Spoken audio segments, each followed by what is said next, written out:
And welcome back. Now, the Charter Cities Institute, an organization focusing on creating new cities in a bid to alleviate poverty, is launching their conference in South Africa. Now, these new cities have special jurisdiction that allow them to adopt more competitive business practices.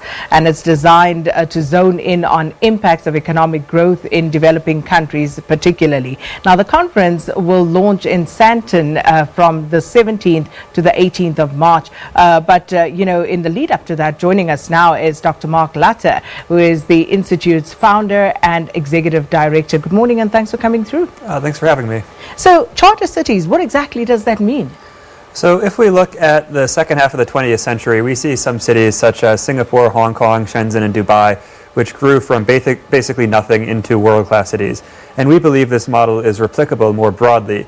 So a charter city is a new city being built on a greenfield site where there's not a lot of economic activity or people that has a special jurisdiction that allows it to adopt more competitive business environment. So that means things like making it easier to register a business, making it easier to register land, making it easier to pay taxes, making it easier to hire people, things like that to attract investment, to foster entrepreneurship, and to accelerate economic growth. And so we believe that replicating some of the successes like Singapore, Hong Kong, Shenzhen, and Dubai is possible with this sort of special formula of getting the rules right to attract business and investment. Interesting, but are governments actually interested in, devolving power in that way? So far we're working with two projects, one in Zambia and one in Nigeria. And while the projects are still relatively early stages, we've been encouraged by the interest of governments. We see a lot of governments that are interested in building new cities. So Indonesia is talking about moving their capital, Jakarta. Egypt is also talking about moving their capital. And what we're seeing is that governments are aware, particularly in Africa, that there is this very rapid urbanization occurring and there is an infrastructure deficit. And they're looking for potential solutions. And that's where we come in with charter cities as one of mechanism to help alleviate some of these challenges. So just speak to us, more specifically about what you've done so far in Zambia and Nigeria. Sure. So in Zambia, we're working with a new city development outside of Lusaka being built for 100,000 residents. And the projects are still in the early stages, so people are moving in this spring. And we're currently negotiating with the Zambian government for a memorandum of understanding that will then basically review administrative action that could be taken to make the city a better place to do business. In Nigeria, they have a special economic zone. And so we're working with a new city that's being built for 1.5 million people. They expect to break ground later this year. And they have special economic zone status. And we're looking to think about, because the special economic zones were written for industrial parks, not cities. So we're working with them to think about, okay, if we think about applying these regulations to cities instead of industrial parks, what changes do we have to make sure that this can really benefit the city to its fullest potential? So I'm curious about Charter Cities, the Institute, and the sort of jurisdiction that you have. What sort of role do you play in this and the sort of conversations that you engage governments in?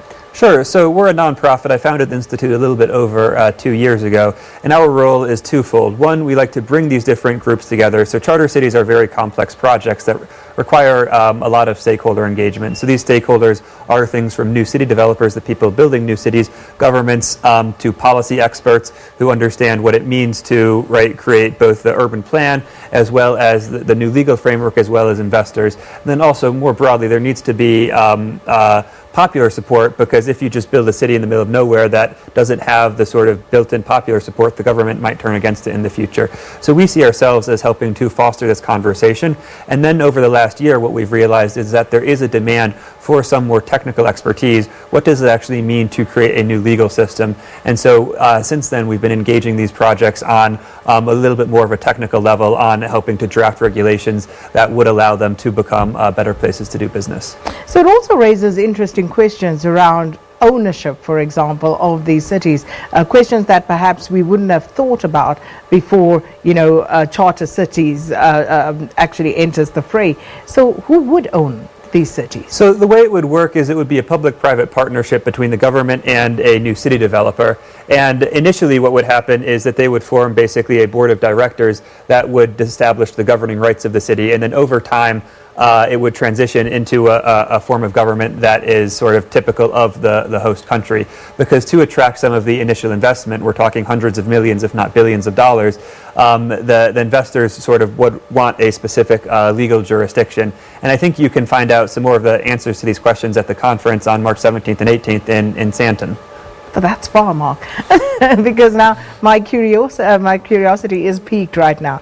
In terms of your engagement with the South African government, what are the initial indications? So far we haven't engaged with South African government. Our model is, because we're a relatively small team, so we like to basically write about this idea, talk about it a lot, and then if the government officials reach out to us, or if the new city developers reach out to us, then we engage them. But what we found is oftentimes it can be very time-consuming to chase down individual people. So your president, Ramaphosa, recently stated that South Africa hasn't built a new city in the democratic era. And so I think there is some of this broader discussion going on. One of the speakers at the conference, Herman Mashaba, is the former mayor of Johannesburg, who's going to talk about entrepreneurship and the role that a city can play in fostering that. So we're interested in having some of these discussions, but so far we haven't engaged the South African government on a formal level. Well, it's a fascinating concept, and really looking forward to seeing where this goes. And that was Dr. Mark Lutter, the founder and executive director of Charter Cities Institute, talking to us about the possibilities of charter cities in Africa that they've already started on in Zambia and in Nigeria, and who knows, possibly here in South Africa. With that, it's 8:30 and we're going to take a break.